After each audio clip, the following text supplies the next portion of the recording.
Цело утро овде кај утрински брифинг се обидуваме да исправаме криви дрини, што велеа на времето, бидејќи изборните резултати за кои уште немаме ни финални верзии, што е најважно, се такви што оставаат многу комбинации возможни, иако победникот е СДСМ и некако со овие цифри се наметнува повторно продолжување на она претходна коалиција која што беше на власт. Ќе видиме дали тоа така ќе излезе на крајот и дали можеби нема таа коалиција можеби да се прошири, да се стесни и така натаму. Токму за овие сите работи ќе разговараме со професор доктор Ненад Марковиќ, нашиот редовен политички аналитичар за овие избори. Ненад, добро утро. Добро утро. Јас не знам до кога седеше и до кога следеше. До 2 отприлика. До 2 е добро, ние до кај 5. Како ти се чинат, ајде да не кажам само изборните резултати, туку целата оваа екзегеза, целата оваа вежба што се направи во изминатите 24 часа? Па се докажа дека короната не ги уплаши претерано македонците да излезат на избирачките места и дека всушност таа психоза која беше дека не знам што ќе се случи кога ќе има избори, се покаже како неоснована. По мене излезноста за вакви услови и за целата психоза која имаше околу COVID-19 е релативно солидна. Над 50%. Веќе може да се тврди дека некоја наредна влада ќе има легитимитет, бидејќи тоа е психолошка некоја граница која луѓето кај парламентарни избори ја бараат, да има барем 50%. Знаеш дека и во Србија се наметна истата дебата, дали таа магична граница од 50% без учествена опозиција ќе биде пробиена или не. Кај нас тоа е веќе апсолвирано прашање. Она што се случи во смисла на резултатите не е нешто што мене претерано ниту ме изненади, па ниту ме израдува, морам да признам. Јас од старт реков дека 2 пратеника повеќе за ВМРО, 2 пратеника повеќе за СДСМ нема многу да значат и дека на изборната ноќ ништо нема да заврши. Сега следи еден период на пазарење, на натегање, на како што рече стеснување или проширување на владените коалиции. Дали ќе се оди на варијанта да не знам една од македонските партии прави со не знам, ДУИ и Алијанса влада, едната или другата, дали ќе се оди на тоа да СДСМ бара од ВМРО пратеници за поддршка за малцинска влада. Тоа се отворени прашања кои ќе бидат предмет на едно широко пазарење. Изненади нормално левица со 2 пратеника, тоа си има своја генеза, да видиме дали ќе остане резултатот таков до крај. И ништо од ова што по мене не е невообичаено, се излезе дека испитувачите на јавно мислење, барем оние кои јас ги гледав во предизборието, излегува во право, горе-долу погодија дека ова ќе биде една многу тесна битка, која се сведе на некои десетина илјади гласови, нешто што беше на вистина невидено до сега. Некој да ми кажуваше дека ќе имаме вака тесни избори, ќе му речев дека веројатно не е во право. Да се потсетиме и председателските избори беа со тесна разлика. Посебно после првиот круг. Да не кажам претходните парламентарни избори, ако сепак тие беа правени во една друга атмосфера, сепак тоа сакав да кажам, да. Една атмосфера на се уште владење на Груевски, на Дуи во оние стилови и начини какви што ги знаевме и така натаму. Така што можеби и овие избори потврдуваат дека Македонија е длабоко поделена земја. Во секој случај, особено кај македонското етничко ткиво. Се извинувам, само да упаднам Ненад. Од друга страна, поделена е политички, но се надминаа некакви етнички поделби, ако смеам да кажам. Дури тие не беа ниту тема на расправа во изборите. Не е ли тоа некаков напредок? Тоа е напредок во секој случај. Мислам дека како системски проблем не постои, барем да видиме дали тоа ќе биде една се надам дека ќе биде перманентна состојба, дека ќе се тргнат веќе меѓуетничките разлики и меѓуетничките тензии, ќе се подзаборават, ќе се тргнат на страни, ќе почнеме да се бавиме со некои прашања кои се малку поконструктивни и поконкретни. Во однос на тој диапазон на прашања кои немаше ни време многу да се каже. И се држа партиите релативно до едните исти теми. По мене никој не го спомна прашањето на екологијата, да кажеме на најбанално нешто, иако самата тема нималку не е банална. Не се спомна и еден куп други прашања кои можеа да бидат, меѓутоа тоа се диктираше од модалитетот како се одвиваше самата кампања, плюс и од доста кусото време кое партиите го имаат да адресираат. По мене страшна грешка беше што во една веќе многу туробна атмосфера во општеството со COVID-19, лоша епидемиолошка слика и така натаму, премногу се отиде на негативна кампања. Мислам дека таа имаше доминација на овие избори и луѓето не ги ни слушнаа пораките кои главни тактери им ги праќаат. Некој од аналитичарите веќе коментира, некои колеги можеби апарте што се вика, можеби приватно кога сме разговарале, човек ќе брка што е кажано јавно, што е кажано дека ВМРО одамна немале полоша изборна кампања, дека кампањата на СДСМ беше релативно просечна, Апсолутно, долна, да. би се рекло, Апсолутно. малку испрана и така натаму. Дека дуи изненади со потекот кој се испоставува дека Им се многу исплатеше. се исплатеше. Да. И дека практично самите оценки за кампањите може би го одразуваат и резултатот на извесен начин. Во секој случај, иако кампањите никогаш кај нас не правеле некоја голема разлика. Еве да ги погледнеме резултатите кои ги објави на пример или пред корона кризата, ќе видите дека помалку повеќе тоа е тоа. И без кампања. И без кампања, и дури и ковид кризата не беше некаков голем интервентен фактор. Беше во одредена мера. Мислам дека СДСМ ќе има поголема разлика доколку не беше ковидот и ова комплицирање околу овој втор бран и така натаму. Тоа секако негативно влијаеше на нивниот рейтинг. Меѓутоа ако ги коментираме кампањите, СДСМ имаше една очекувана кампања, аз би рекол. Ништо надвор од она што би го очекувале како политички пораки кои ги праќа. Да речеме конзистентно со она што го работеа во претходниот период. Не претерано многу црна кампања, по нешто да, во главном се адресираше Груевски да не се врати и така натаму. Тие линкови Мицковски Груевски беа потенцирани, ништо што мене ми изненади. Мене ми изненади кампањата на ВМРО. Не секогаш во позитивна смисла. Посебно негативната кампања. Они пробале да иновираат, пробале да на некој начин го на едноставен начин да го адресираат електоратот, да ги адресираат своите пораки до електоратот, особено негативните. Меѓутоа на моменти тоа знаеше да се претвори во некаква, како да кажам, да не навредам никого, Мицкоски- помалку дегутантна спрдачина. Мицковски се обиде да каже дека тоа е англиски хумор и дека ние можеби не го разбираме. Но ова не е Англија. Во тоа е фундаменталната разлика. Ова не е Англија, мислам дека на моменти, мислам дека негативната кампања во овој случај на ВМРО не му донесе многу поени. Што е едно бинарно прашање да поставам? Што е перспективата на новата влада под услов да не ја доминантно ја прават СДСМ и ДУИ, а што е перспективата на опозицијата ВМРО ДПМН со оглед на резултатите? Ги прашувам сите гости утринава, Да. истите прашања. Мислам, многу ќе биде тешко да се седнат Села и Ахмети во иста влада. Тоа малце ќе биде фрикција. Ќе треба малку меѓународен притисок веројатно тука да се Има ли случи. потреба за тоа? Мислам дека ќе има. А дали бил фингиран или вистински сударот меѓу СДСМ и ДУИ ќе биде детерминиран од брзината на преговорите. Ако брзо се договорат, тоа значи дека тие малце се разделиле пред за секој да си регрутира во својот кампус, а дека ништо страшно не се случило во нивниот однос кој личи дека е нарушен. Јас верувам дека е нарушен. А што подолго траат преговорите, тоа повеќе ќе се потврдува тезата дека односите меѓу СДСМ и ДУИ се навистина нарушени и навистина дисфункционални. Сега, кога ќе стигнат бројките, се ресетира на некој начин и доаѓа брутална политичка прагма на сцена, каде што вие сакале некеле мора да прикажете 67 пратеник. Заради таа прагма СДСМ истрпи голема политичка штета, бидејќи еден Очигледно. голем дел, важен дел, не би рекол можда голем, но важен дел од низите потенцијални гласачи заради тоа рекоа вие нас не изневеривте, а тоа изневерување веројатно беше резултат пред на таа прагма. Такви беа бројките. Сега се повторно исправени, да кажам фигуративно пред истиот зид. Истиот предизвик. Им се Сега, повторува тоа Што ќе прават? сценарио. ДУИ нема да се реформира преку ноќ, да се промени Не, повторно, напротив. ќе биде тоа истиот менталитет политички, веројатно истите кадри горе-долу, истиот Али Ахмети. И сега што? И сега истото. Веројатно сега само more of the same. Не знам како се преведува на македонски, тоа е прекрасна Повеќе од истото, англиски, да. повеќе од истото, А сега веројатно нешто најточниот поинаку. превод. Да, нема да биде something completely different, ќе биде more of the same. Веројатно ќе им бидат врзани рацете во однос на ДУИ на истиот начин, за жал. Колку, осим ако не се случи на вистина некој изненадување на ВМРО понуди неколку пратеника и да рече видете на вистина сакаме ДУИ да го сфрлиме од игра. Мене не ми е Тоа се јасно, чини како тоа се една- чини како една се извидува тотална аферата. научна фантастика, се чини како една комплетна и не беше на дуелот меѓу сега сваќам зошто на дуелот меѓу Мицковски и Заев инсистираше на тоа ќе ми дадеш пратеници или не ми даваш пратеници доколку ми треба. Да. Сакаше да добие јасен Прашањето одговор. на Малцинска влада беше Да, покренато. и да го обврза на некој начин тој да се обврзе да даде утре подир. Но тоа нема да се случи. Смеам нешто да кажам, можеби подпирајќи се на некои мои шпекулативни избори. Може да се случи нешто друго.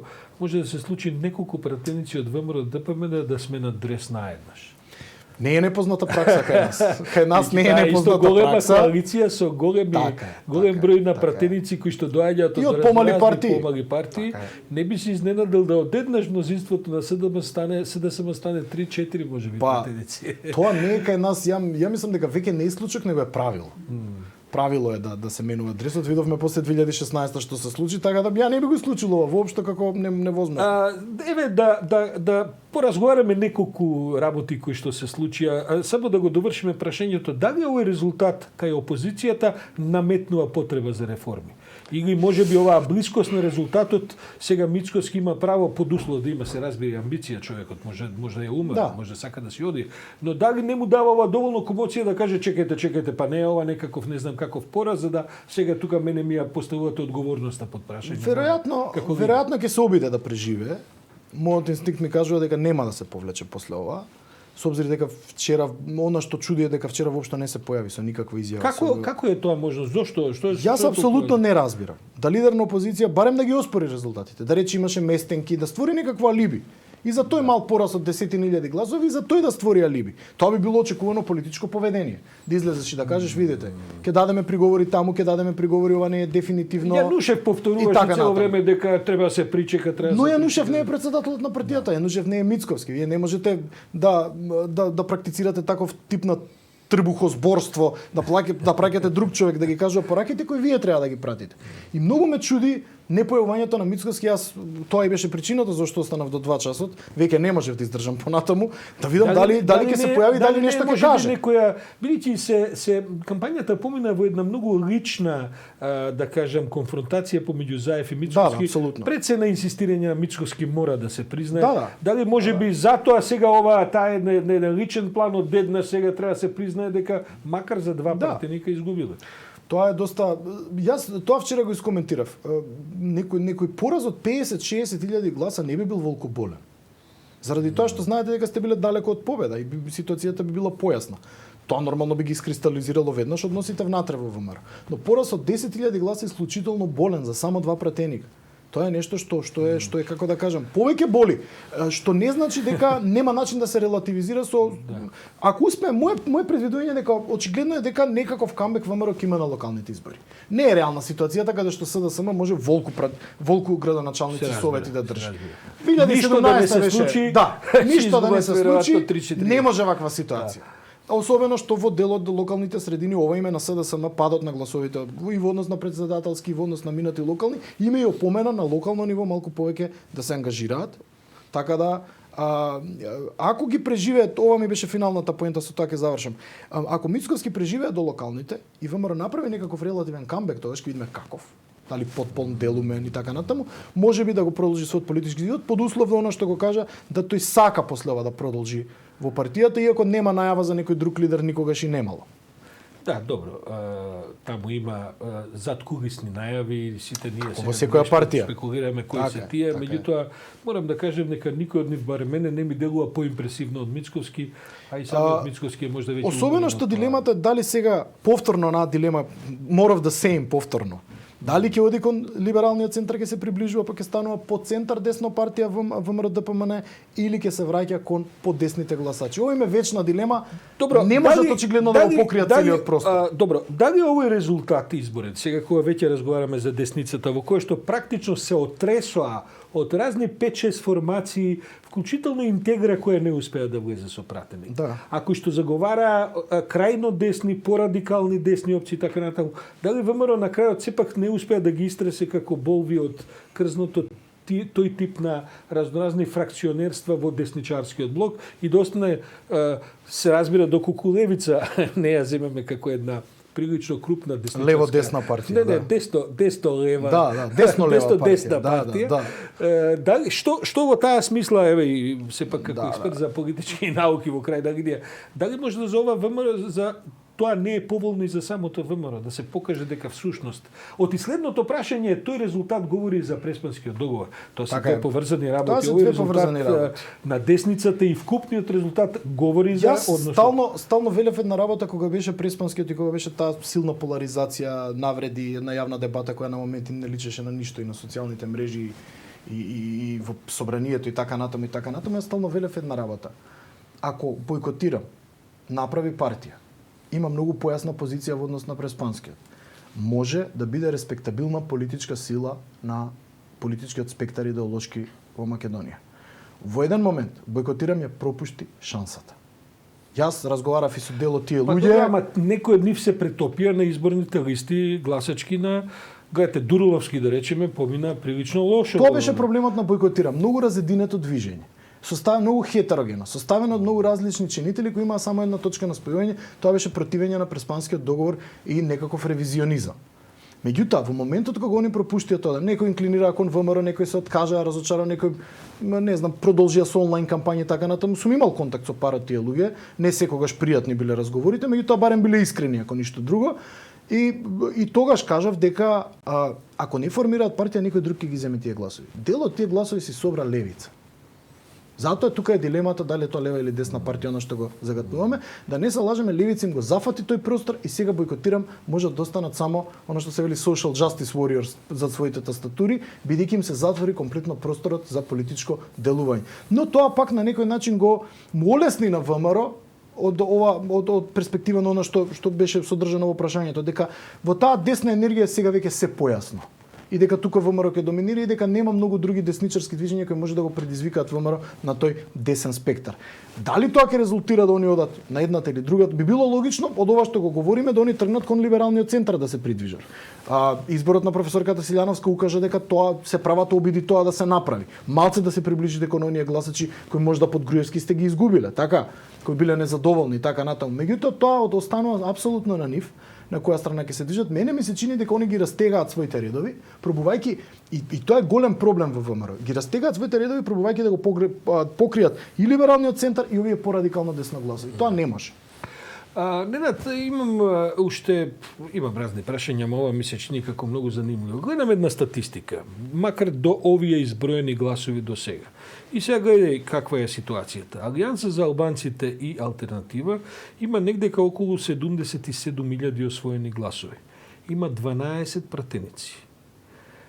Левица има само половина помалку од тоа, 37.000 освоени гласови и нешто. Има само 2 пратеника. Да. Нели тоа е една толку голема дискрепанца во смисла на нашиот изборен систем, да ова едноставно, ако со 76.000 и своите 12, а со 37 само 2, мора да има некој дефект кој треба да се исправа. Има ли простор за таков вид на, бидејќи знаеме ние дека една цела серија од партии помали и поголеми бараат една изборна единица, некои отворени листи и така. Ќе може тоа да се адресира воопшто и го овие мастодонти од типот на ДУИ, на СДСМ и ВМРО едноставно тоа нема да го дозволат. Иако што е право СДСМ се согласи со таа реформа, тоа беше доста чудно. Тоа ќе видиме како би одело кога би тргнал. Тоа е доста чудно и апсолутно мислам дека тај ќе продолжи да ферментира, бидејќи Донтот во еден момент вчера како стига резултатите, како јас ги добивав, излагаше дека во еден момент на броењето зборувам, не како финални резултати, дека ВМРО има повеќе гласови, како што се броеле гласовите, а дека СДСМ има повеќе мандати.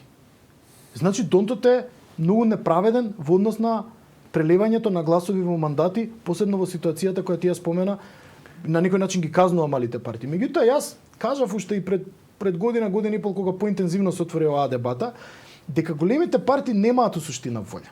Не знам колку било тоа искрено кај СДСМ да прифати, дали навистина сакаат или можеби се додворувале на кон помалите партии, кон електоратот. Ја мислам дека големите немаат суштина желба да се смени.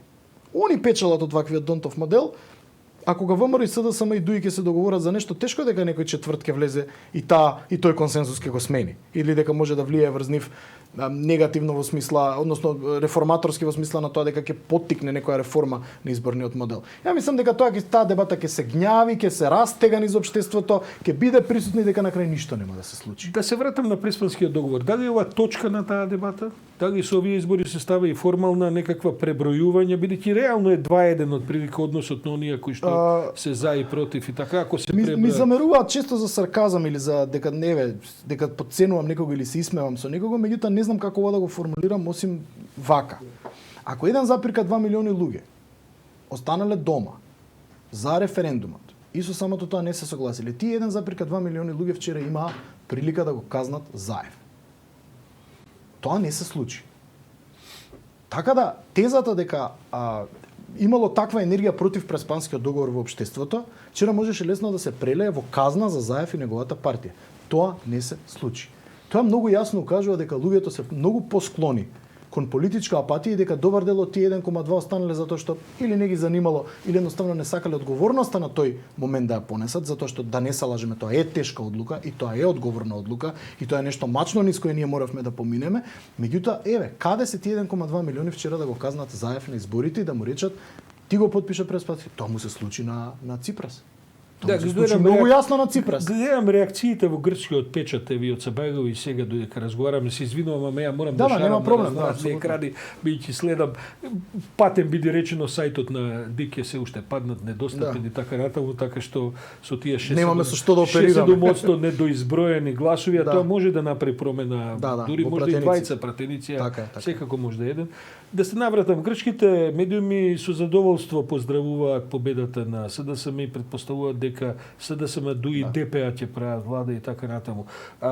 Мислам дека и на грчка страна, а сега со ова веројатно и на македонска страна, како да се става точка на тоа прашање, бидејќи гледате, сега ајде да бидам некоректен, па кажам, ја не гам смислата понатаму на постоење на партија, како да речеме на Солза Грчева, која чија централна точка беше Преспански договор.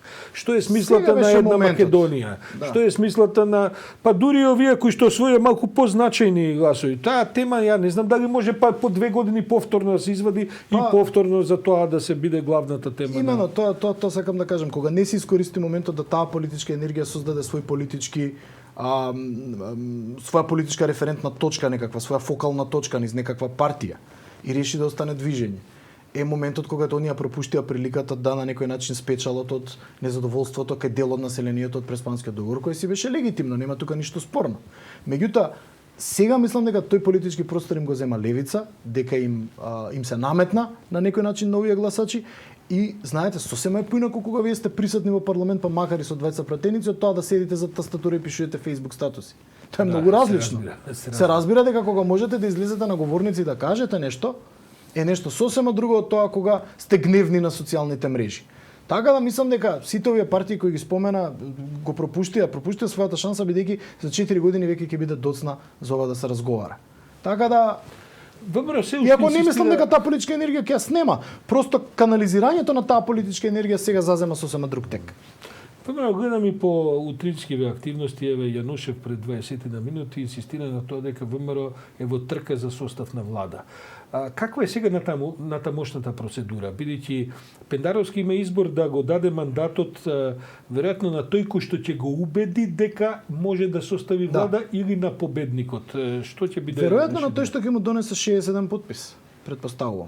И кој ќе му рече јас собрав мнозинство. Тогаш е ВМРО реално во трка за... Да, нема дискусија. Апсолутно не е... ВМРО може би дури да прифати Албанец премиер, зашто да не? Апсолутно не е ништо изгубено за нив. Апсолутно ништо не е изгубено за нив после вчерашниот резултат, со обзир дека тоа е многу тесен. Они се легитимно, ако соберат 61 пратеник, може да направат влада. Ние Сашо забораваме. Моите колеги конституционалисти стално ме потсеќаат. Не победува на избори оној кој има најмногу гласови и мандати, него оној кој ќе успее да состави влада. И луѓето тоа често затоа 2016 беше така траорна една атмосфера, затоа што луѓето одбива ова да го прифатат. Ако спеам да направам една злобна замерка, твоите колеги конституционалисти се Каракамишова, Гордана Силјановски и Климовски. Тројцата кои што се заговорници за промена на уставот во програмата на ВМРО-ППД. Добро, но тука се сакам да кажам, можеби први тие не ја разбрага пораката, бидејќи тие се во смисла на некакво експертско толкување, па смо свисли на Гордана Силјановски и директни губитници од тој тип на читање. Добро, но тука се и професорот Прашова, тука и професорката Десковска. Злобен сум. Имаат они своји несогласувања во однос на толкувањето на уставот, меѓутоа факт е дека вие мора да соберете 61 пратеник. Па тоа експлицитно се случи минатите избори. Апсолутно. Разлика што победи ВМРО на крај. Зато за мене мајскиот договор беше една тешка глупост, дека морало овој со оној да коалицира. Не мора ништо. Тоа е едноставно слободен пазар на кој вие се договарате и на кој имате или немате 61 пратеник. Многу едноставно. Така да тоа е тоа. До сега 32.000 неважечки ливчиња. Има во тоа исто така некаков револт. Цртаа бесилки, мислам, обично се цифрите околу 25.000, се не знам. Додуше на смалена излезност ова може да е битно повеќе. Да, ова е веќе повеќе на смалена излезност. Или ова северна, сепак упали тој што со северна прешкарта и така натаму. Мене беше цела таа дебата смешна, навистина дали некој навистина не разбра дека се работи за шега. мислам дека луѓето многу сериозно го сватија, па потоа како контраспин дојде она кај затворениците победува тој, кај немоќните, а тоа се резултати кои не можете да ги знаете. Мислам тоа беше апсурдно смешна ситуација, меѓутоа Twitter, Facebook и другите социјални мрежи се едно преинтересно место на кое јас не сакам да бидам, така да интересното им го оставам на другите. Во секој случај има порака на протест. Да, има малку гнев, особено заради она што го разговаравме дека веројатно влагаме во еден период каде што ништо особено нема да се смени, што луѓето на крај сепак ќе ги изреволтира.